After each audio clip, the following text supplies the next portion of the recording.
Assalamualaikum warahmatullahi wabarakatuh. Sebelumnya perkenalkan, nama saya Risma Nur Gusminarti. Saya dari kelas C5 Manajemen dengan nomor pokok mahasiswa 101200137. Di sini saya akan memaparkan tentang Ma'rifatur Rasul atau yang disebut mengenal hakikat Rasul.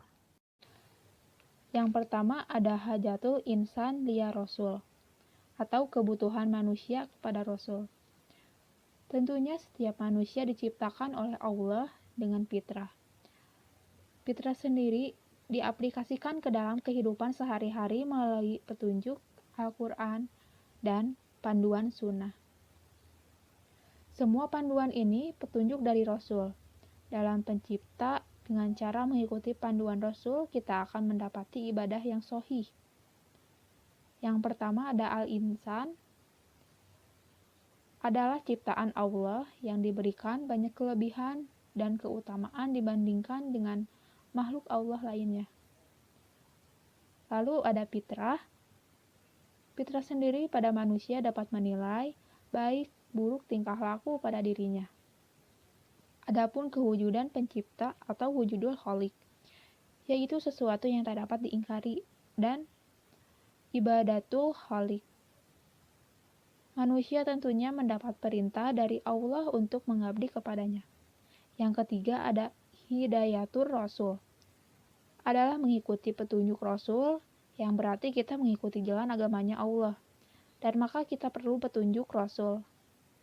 Untuk mengenal Allah dapat dilakukan dengan cara memperhatikan dan memikirkan alam sebagai penciptanya.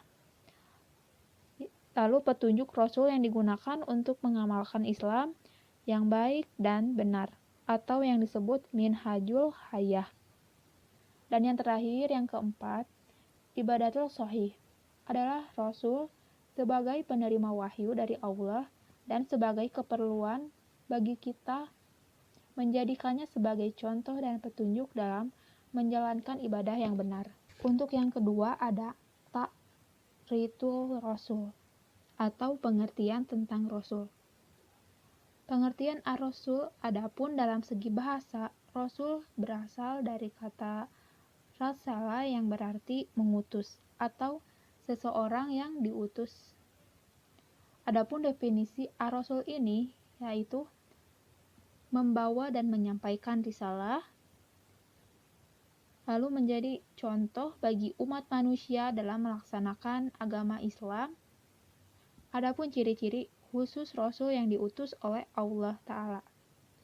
Yang pertama memiliki as-sifatul asasiyah, yaitu sifat-sifat dasar yang layak baginya, seperti jujur, amanah, menyampaikan, cerdas.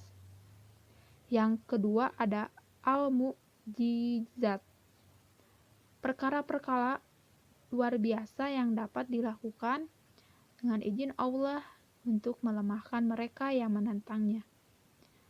Yang ketiga, adanya al-bisyarat atau berita gembira kedatangannya. Seorang Rasul ada kalanya telah diberitakan oleh Rasul-Rasul sebelumnya. Yang keempat, adanya an-nubuwat, yaitu berita-berita kenabian yang disampaikan setiap Rasul senantiasa membawa berita dari Tuhannya. Lalu yang kelima, ada samarat, hasil dakwah yang dilakukannya.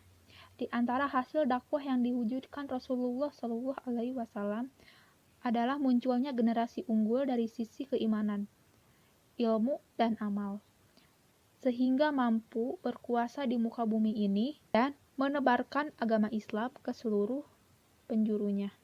Maknatur Rasul atau kedudukan Rasul. Kedudukan Rasul di dalam sirah Nabi, sunnahnya, dan dakwahnya, sehingga dari kedudukan ini banyak diambil sebagai fikih sirah, ahkam, dan fikih dakwah. Untuk yang pertama ada abid min ibadillah, hamba di antar hamba-hamba Allah. Rasul melaksanakan keperluan agama manusia lainnya, melaksanakan keperluannya. bahwa Rasul sebagai manusia dan kita juga sebagai manusia, sehingga apa yang kita kerjakan Nabi juga dapat dilaksanakan oleh kita dengan baik. Lalu ada insan manusia, nasab atau keturunan, jins atau fisik, sirah nabawiyah atau sejarah kenabian. Lalu yang kedua ada as-sunnah atau sunnah. Sunnah yang berarti jalan. Sunnah Nabi adalah segala sesuatu yang diamalkan bernilai syar'i dan perlu untuk mengikutinya, yang perlu diikuti dan bernilai sunnah, dan yang bersifat fiqhul ahkam atau fikih hukum. Rasul dijadikan sebagai tempat ketaatan dan sebagai kerujukan hukum. Fikih hukum yang digunakan sebagai dalil memerlukan pandangan sunnah. Adapun yang ketiga yaitu Rasul minal mursalin. Rasul di antara rasul-rasul. Muhammad seperti rasul lainnya mempunyai mukjizat dan tugasnya mulia. Walau bagaimanapun Rasul juga seperti manusia yang akan meninggal pada saatnya. Lalu tabligh risalah.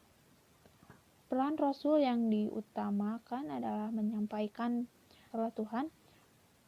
Rasul membawa manusia untuk mengabdi kepada Allah, menyampaikan misi Islam dan memberikan contoh akhlak utama pada Rasul. Lalu adaul amanah. Rasul telah menunaikan amalnya sebagai Rasul, yaitu menyampaikan risalah kepada manusia. Menunaikan amanah dan tugas menyampaikan misi ini adalah peranan Rasul. Bukti bahwa Rasul telah menunaikan amanah ini adalah pengikut-pengikutnya yang setia menyebarkan dakwah kepada manusia. Lalu imatul umat. Nabi Muhammad SAW sebagai Rasul juga sebagai imam yang bertanggung jawab atas umatnya. Lalu dakwah nabawiyah atau dakwah kenabian. Dakwah nabawiyah. Al-Quran dan juga sirah banyak menjelaskan dakwah Nabi. Dari kedua ini muncul fikih dakwah yang sesuai dengan realitas, tuntunan, dan keadaan respon setempat. Adapun sifat-sifat Rasul, di antaranya yang pertama, kemanusiaan seutuhnya atau yang disebut al-basyariyatul kamilah. Yang kedua, terpelihara dari kesalahan dan dosa atau yang disebut al-ismah. Yang ketiga, asyidku atau jujur. Yang keempat ada al-fatonah, cerdas. Yang kelima al-amanah, terpercaya. Yang ketujuh al-iltizamul kamil atau komitmen yang sempurna terhadap kebenaran. Sekian pemaparan dari saya. Mohon maaf bila ada salah kata atau penyampaian. Semoga bermanfaat. Wassalamualaikum warahmatullahi wabarakatuh.